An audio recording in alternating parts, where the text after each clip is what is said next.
আমি চীনের প্রাচীর দেখিনি, আমি আবু সাইদের বুক দেখেছি।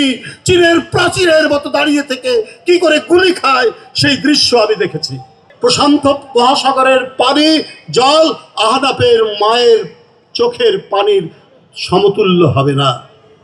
আমি সংগ্রামী শুভেচ্ছা জানাচ্ছি। গতবারের মতো এবারেও আপনারা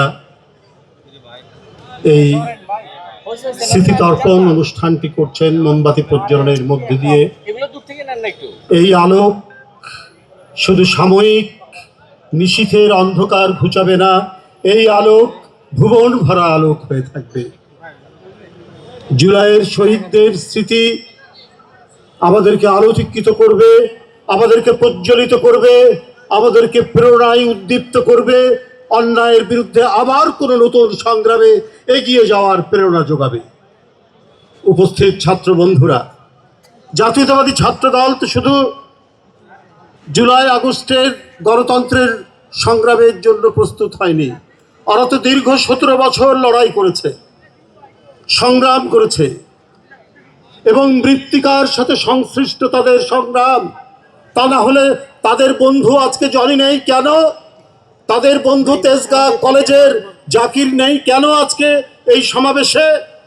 এই আত্মদান তো হয়েছে জুলাইয়ের আগে। জুলাই হচ্ছে এর শ্রেষ্ঠ বহিঃপ্রকাশ ঘটেছে সেই ধারাবাহিক আন্দোলনে। আমি তাই জাতীয়তাবাদী ছাত্র দলের প্রতি কৃতজ্ঞতা জানাচ্ছি। অভূতপূর্ব এই আন্দোলন, উদ্দীপ্ত এই আন্দোলন। আমি চীনের প্রাচীর দেখিনি, আমি আবু সাইদের বুক দেখেছি। চীনের প্রাচীরের মতো দাঁড়িয়ে থেকে কি করে গুলি খায় সেই দৃশ্য আমি দেখেছি। আমি হিমালয় পর্বত দেখিনি, আমি ওয়াসিম আকরাম চট্টগ্রামের হিমালয় পর্বতের মতো দাঁড়িয়ে থেকে কি করে তপ্ত বুলেটকে নিজের বুকের মধ্যে বরণ করতে হয় সেইটি আমি শুনেছি, সেইটি আমি দেখেছি। বন্ধুরা আমার, আমি প্রশান্ত মহাসাগর দেখিনি, কিন্তু আহনাফের মায়ের চোখের জল যে দেখেছি, সেই জল দেখেই আমি প্রশান্ত মহাসাগরের কথা মনে পড়েছে যে হয়তো প্রশান্ত মহাসাগরের পানি জল আহনাফের মায়ের চোখের পানির সমতুল্য হবে না। বন্ধুরা আমার, তাই আমাদেরকে আলো প্রজ্বলিত করতে হবে।